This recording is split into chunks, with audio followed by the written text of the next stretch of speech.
నెల నెల ప్రభుత్వ ఉద్యోగులకు జీతాలు ఇవ్వలేనోడు, దివాలా తీసిన దద్దమ్మలాక ఇన్స్టాల్మెంట్ల జీతాలు చెల్లించినోడు ఇవాళ వచ్చి నన్ను ప్రశ్నిస్తాడా?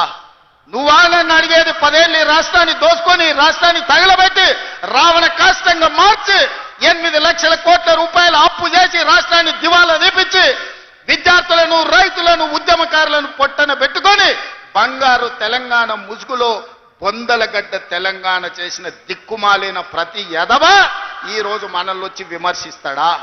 కార్యకర్తలారా ఆలోచన చేయండి. 18 నెలల్లో ఎన్నడైనా మనం నిద్రపోయినామా? 18 నెలలలో ఎన్నడైనా కార్యకర్త నుంచి నాయకుల వరకు ఎవరినైనా కలవకుండా ఉన్నామా? ఇవాళ ఎవరిని కలవకుండా చూసిన వాళ్ళు కలవకుంటోళ్ళు, మనం కాదు. ఎన్నిసార్లు బయటకు వచ్చిండు, ఎన్నిసార్లు ప్రజల్ని కలిసిండు ఆయన అడగను. మా అక్కల్ని అడుగుతున్నా, అక్క ఏనాడైనా ముఖ్యమంత్రిని చూసిర్రా? ఇంతకుముందే వాసాల మర్రిలా ఆయన వచ్చినాడు, ఎవరికి ఆకుల ఆగవ్వకు అల్లనేరేడు పండించిండంట. ఆ అల్లనేరేడు పండి తిన్నందుకు ఆమె పోయి దావకాల్లో పడ్డారు. మా అక్క కూడా ఇక్కడికి వచ్చే ఉంటుంది నాకు తెలిసి. ఇవాళ వాసాల మరిలో ఇళ్ళని కూలగొట్టి శ్మశానం చేసి కూర్చున్నాడు. దాని ఆదర్శ గ్రామంగా తీర్చిదిద్దుతా అన్నాడు. మరి ఆ వాసాల మరి పరిస్థితి ఏముందో నాకైతే తెలియదు. కానీ మా చామలకీరను, మా బీర్ల ఐలేను పోయి చూసిరమ్మంటున్నా. వాళ్ళకి ఆయన అన్యాయం చేసిపోతే న్యాయం చేసే బాధ్యత మన మీద ఉన్నది. వాళ్ళ ఉన్న ఇల్లు వీకి పందిరేసి, పందిరి కూడా కాదు, ఇల్లు వీకి మొత్తం ఎక్కడిదక్కడ చేసిపోయింది. వెనకటి కనుకే పెద్దోళ్ళు చెప్పారు, పనిమంతుడు పందిరేస్తానంట కుక్కతోక తలిగి కూలిపోయిందంట. ఇవాళ వాసాల మరిలా ఈయన ఇట్ల గీసి అట్ల గీసి ఫామ్ హౌస్కి ఇట్లకెళ్ళ రోడ్ వేసుకోనికి అన్ని నక్కచిత్తుల వ్యవహారాలతోటి ఈరోజు ఎర్రవల్లి ఫామ్ హౌస్కి ఇక్కడ నుంచి రోడ్ వేసుకోనికే వాసాల మర్రిని మొత్తం కుప్ప కూర్చిపోయి శ్మశానం లాగా చేసిండు. మరి నాకైతే బాధ్యత ఉంది కదా. ఆయన అల్లకల్లోలం చేసినా, ఆగమాగం చేసినా అన్నిటిని సరిదిద్దాలన్న ఆలోచనతోటి ఇవాళ రైతులను కావచ్చు, ఆడబిడ్డ మహిళల్ని కావచ్చు, విద్యార్థులను కావచ్చు, నిరుద్యోగ యువకులను కావచ్చు, ఉద్యమకారులను కావచ్చు, దళితులను కావచ్చు, గిరిజనులను కావచ్చు, ఆదివాసులను కావచ్చు, మైనారిటీలను కావచ్చు, వీళ్ళందరి కష్ట సుఖాలు తెలుసుకొని విధి విధానాలు తయారు చేసి ఇవాళ వాళ్ళందరినీ అభివృద్ధి పాఠం వైపు నడిపించాలని నేను ప్రయత్నం చేస్తున్నా. మిత్రులారా, నేను ఇవాళ సూటిగా అడుగుతున్న నిరుద్యోగ యువకులను, వచ్చిన మొదటి సంవత్సరంలోనే 60,000 ప్రభుత్వ ఉద్యోగ నియామకాలు చేపట్టి ఈ దేశంలోనే మొట్టమొదటి రాష్ట్రంగా తెలంగాణ రాష్ట్రం నిలబడ్డదా లేదా? 60,000 మందికి ఉద్యోగాలు ఇచ్చినామా లేదా? ఎల్బీ స్టేడియం వేదికగా అని చెప్పి నిరుద్యోగ యువకులను అడుగుతున్నా. ఇవాళ ప్రైవేట్లో 3 లక్షల కోట్ల రూపాయలు పెట్టుబడి తెచ్చి ఇంజనీరింగ్ డాక్టర్లు చదువుకున్న మన తెలంగాణ విద్యార్థులకు ప్రైవేటులో 1,00,000 ఉద్యోగాలు ఇప్పించి ఇవాళ కుటుంబాలను ఆదుకునే ప్రయత్నం చేస్తున్నాం.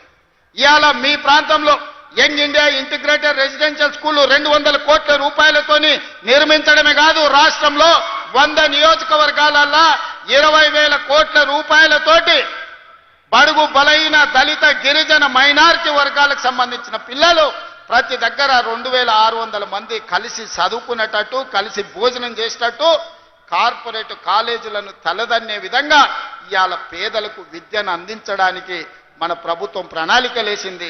ఇవాళ ఆలేరులో ఆ పాఠశాల ప్రారంభోత్సవం చేసుకున్న పనులను కట్టాలని, ఈ ప్రాంతంలో ఉండే బీసీ, ఎస్సీ, ఎస్టీ, మైనారిటీ పిల్లలందరూ కలిసి చదువుకోవాలి, సోదర భావం పెంపొందించాలని ఇవాళ మంజూరు చేయలేదా? అదేవిధంగా ఈరోజు మనకు స్పోర్ట్స్ విషయంలో మెడల్స్ రాకపోతే యంగ్ ఇండియా ఇంటిగ్రేటెడ్ స్పోర్ట్స్ యూనివర్సిటీతో పాటు అకాడమీని, స్కిల్ లేని వాళ్ళకి యంగ్ ఇండియా స్కిల్స్ యూనివర్సిటీని ప్రారంభించుకొని ఈరోజు ప్రపంచంతోనే పోటీ పడే విధంగా మన పిల్లల కోసం మనం బాగు చేసుకుంటలేమా? ఇవాళ మెడికల్ కాలేజీ ప్రాంతానికి ఇచ్చిన మాట వాస్తవం కాదా సోదరులారా? గంధమల్ల ప్రాజెక్టు వాళ్ళు పడావు పెట్టిపోతే ఆ గ్రామాలు మునుగుతున్నాయని రైతులు బీర్ల ఐలేని తీసుకొని వచ్చి మాట్లాడితే గ్రామాలు మునగకుండా ఆ ప్రాజెక్టును పూర్తి చేయడానికి ఈరోజు ప్రణాళికలు వేసుకున్న మాట దాదాపుగా 600 కోట్ల రూపాయలు మంజూరు చేసింది నిజం కాదా? ఇవాళ నీళ్ళు ఎక్కడికి వెళ్ళి వస్తున్నాయి అంటున్నాడు. ఎస్ఆర్ఎస్పి నీ తాత కట్టిండా? ఎల్లంపల్లి, మిడ్మానేరు మీ ముత్తాత కట్టిండా? మా కాంగ్రెస్ పార్టీ పండిత్ జవహర్లాల్ నెహ్రూ మొదలుపెట్టిన ఎస్ఆర్ఎస్పి, శ్రీపాద, ఎల్లంపల్లి, మిడ్మానేరు ప్రాజెక్టులు మేము కట్టినాం. ఈరోజు గంధమ్మలకి ఎట్లా నీళ్లు దేవాళ్ళు మాకు తెలియదా? నిధులు ఇచ్చినోనికి నీళ్ళు ఇచ్చే తెలియదానే? తెలియదా? అన్నం పెట్టిన అవ్వకు ఉండనీకే తొడుక్కోనికే బట్టలు ఇచ్చేది తెలియదా?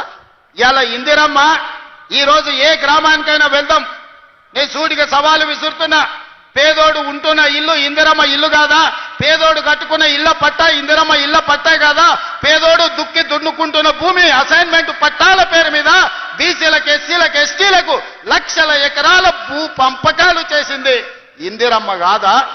ఆ ఇందిరమ్మ మా అమ్మ కాదా? మా కాంగ్రెస్ పార్టీ తల్లి కాదా ఇందిరమ్మ? ఆమె నాయకత్వంలో పనిచేసే మేము ఇవాళ ఈ ప్రాంతాన్ని అభివృద్ధి చెయ్యాలని మేము ముందుకు వస్తే, అదేవిధంగా ఈరోజు రాష్ట్ర స్థాయిలో 4.5 లక్షల ఇందిరమ్మ ఇండ్లు మళ్ళీ మంజూరు చేసి పనులు ప్రారంభించి పొంగులేటి శ్రీనివాసరెడ్డి గారు పర్యవేక్షిస్తలేరా?